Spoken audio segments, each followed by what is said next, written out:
A semana inteira fiquei esperando pra te ver sorrindo, pra te ver cantando. Quando a gente ama, não pensa em dinheiro, só se quer. É isso aí então, pessoal. Se vocês pegaram a referência, sabe do que eu vou falar nessa aula de hoje. Se não pegaram, agora eu cantei a música de um cantor muito famoso chamado Tim Maia. Então, na aula de hoje, nós vamos falar sobre os maias, que não tem nada a ver com o Tim Maia.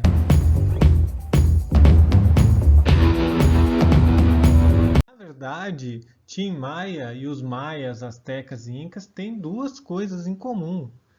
Primeiro, estamos falando aqui de membros do continente americano, do continente onde a gente vive. Nós hoje vamos falar de história antiga da América, a famosa América pré-colombiana, ou seja, antes de Colombo, antes do Cristóvão Colombo, o europeu que primeiro chegou nessas terras, chegar aqui. Uma América onde só havia os chamados índios. E a segunda coisa que Tim Maia e os maias, astecas e incas têm em comum é que eles são atemporais, ou seja, eles fizeram coisas tão importantes que não importa que é muito antigo, mas eles ficaram marcados para o resto da história da humanidade. Se você não conhece Tim Maia, vai ouvir Tim Maia, é muito bom e vai fazer bom para a tua cultura musical também. Mas hoje a aula então é sobre maias, astecas e incas. Vamos lá, pessoal. Primeiro, sempre ele, o Mapa Mundi, né? O Mapa Mundi é muito útil para a gente se situar, saber onde é que está, de que parte do mundo que a gente vai falar hoje. E hoje a gente vai falar daqui, ó, dessa parte do mundo aqui, ó.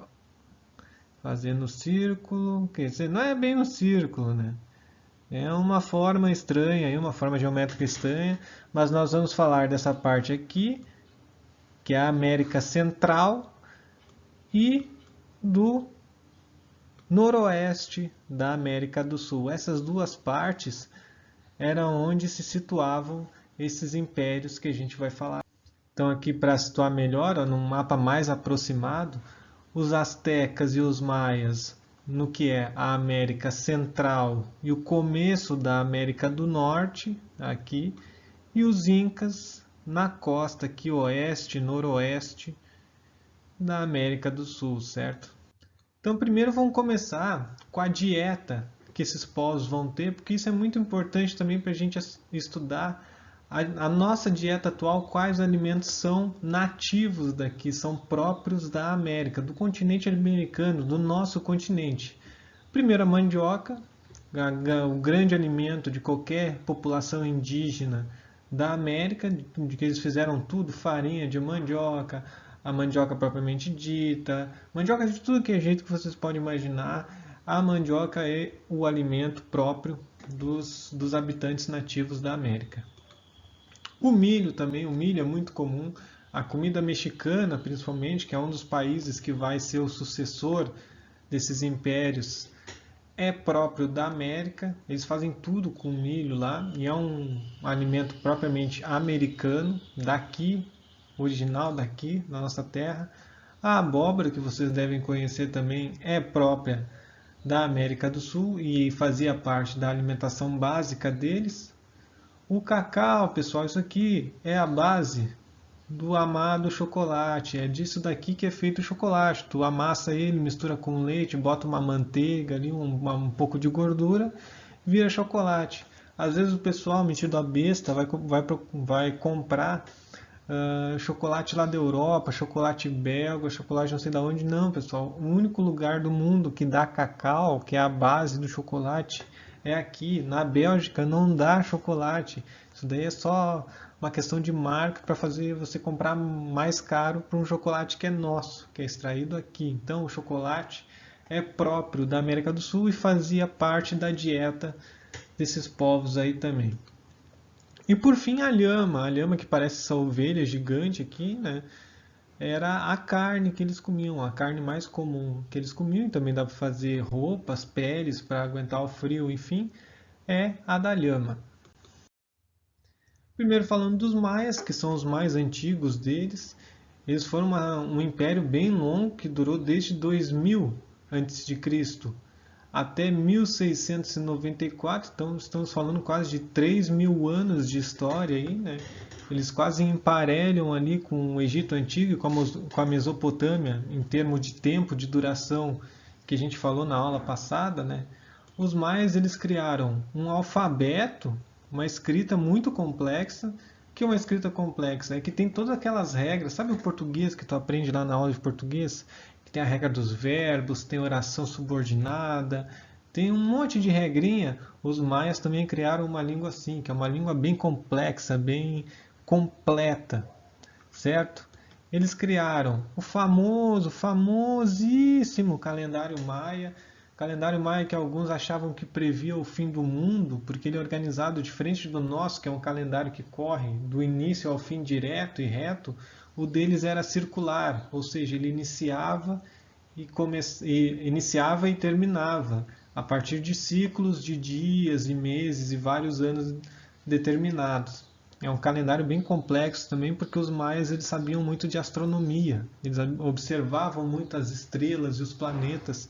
Eles sabiam melhor que os europeus da época, que são considerados os mais avançados tecnologicamente. Eles sabiam o movimento dos planetas só de olhar para o céu e fazer anotações melhor que esses europeus. E fizeram um calendário mais certo e mais completo do que os europeus, o calendário maia. E esse calendário maia, com uma leitura errada, lá por 2012 se dizia que ia acabar o mundo. As pessoas pegaram o calendário, não, porque o calendário maia diz aqui que ele vai acabar o mundo. Tem até um filme que fizeram baseado nisso aí, o nome do filme é 2012 lá, mas no fim era só uma má interpretação. Na verdade não acabou o mundo, estamos aí feliz e forte. Certo? O calendário então maia. Um sistema matemático também muito interessante, vigesimal. O que é isso? É de 20 em 20. Eles têm algarismos diferentes até o 20. Assim como o nosso é decimal. A gente tem o 0, 1, 2, 3, 4, 5, 6, 7, 8, 9. Depois do 9 só vai repetindo os números depois, acrescentando um do lado do outro. Vocês já perceberam isso? Isso quer dizer que o nosso sistema matemático é decimal. E o deles era vigesimal, ou seja, eles têm algarismos diferentes até o 20. E as grandes construções, as pirâmides e os templos e os observatórios também, que eles usavam para observar as estrelas, em formato de... É uma pirâmide, só que não é uma pirâmide igual aquelas do Egito Antigo, que eram retinhas assim. É formado por camadas, uma camada em cima da outra, até chegar no topo. Os astecas, por sua vez, são mais recentes.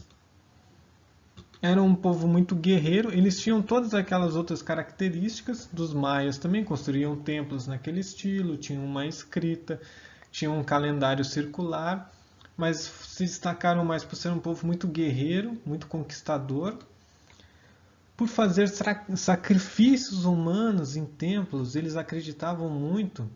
E se alimentar do coração dos sacrificados era uma forma de ganhar força, de ficar mais forte. Essa era uma crença dos astecas. E todos esses povos aí da maias, astecas e incas, eles vão ser, assim como no Egito e na Mesopotâmia, politeístas, ou seja, acreditar em vários deuses. Então, sacrifício humano.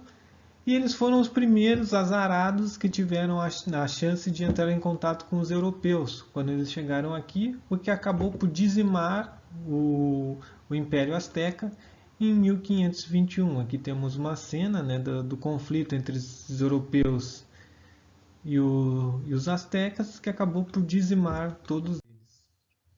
E por fim os incas, que existem até hoje, famosos por morarem nas montanhas ali do Chile e do Peru, que é uma região bem montanhosa, em montanhas com vários milhares de metros de altitude. Isso é uma coisa muito rara, muito incrível por parte deles. O que fez, já que a gente falou de evolução nas outras aulas, isso fez os pulmões deles evoluírem mais. É isso mesmo, eles têm mais fôlego que nós que moramos na planície. Eles aguentam mais morar numa altitude, porque na altitude muito alto o ar é mais rarefeito, o oxigênio é mais raro, então tu tem que ter um pulmão mais forte para sobreviver. E esses incas eles conseguiram isso.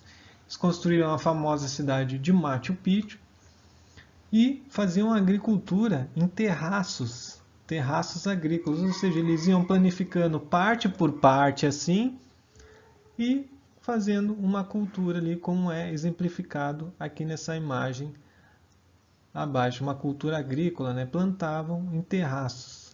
Isso era muito difícil de fazer, acarretava muito trabalho, mas facilitava, por outro lado, na questão da irrigação, porque a água só ia descendo, ia irrigando tudo, tu não precisava de tanta água assim, e ele não erodia tão facilmente, ou seja, não quebrava a terra tão facilmente. Certos terraços agrícolas, e os incas, de certa forma, existem até hoje, com a sua cultura, com seus costumes, vivendo ainda nas montanhas, não mais como um império grandioso que tinham sido antigamente, lá em 1438, mas ainda como um povo muito representativo da cultura peruana e chilena das montanhas. Aqui a atividade da semana, então. Porque os maias, astecas e incas são chamados de povos pré-colombianos, falei lá no começo. O chocolate é feito de um dos alimentos que eram base da alimentação. Você sabe dizer qual é esse alimento? Aquele grãozinho que eu falei que só tem aqui, que não tem lá na Bélgica. E a terceira questão, vocês vão ler a lenda de Quetzalcoatl, que é uma lenda de um deus asteca. Então vocês vão ler essa lenda e vão responder essas três questões que são referentes à lenda. Então não tem no texto, primeiro lá tem, as respostas são na lenda, vocês vão ler, vão interpretar e vão responder. Então é isso, pessoal, todas as atividades lá no Google Forms, no Google Formulários, e ficou com dúvida, passa um zap, certo? Tchau, tchau.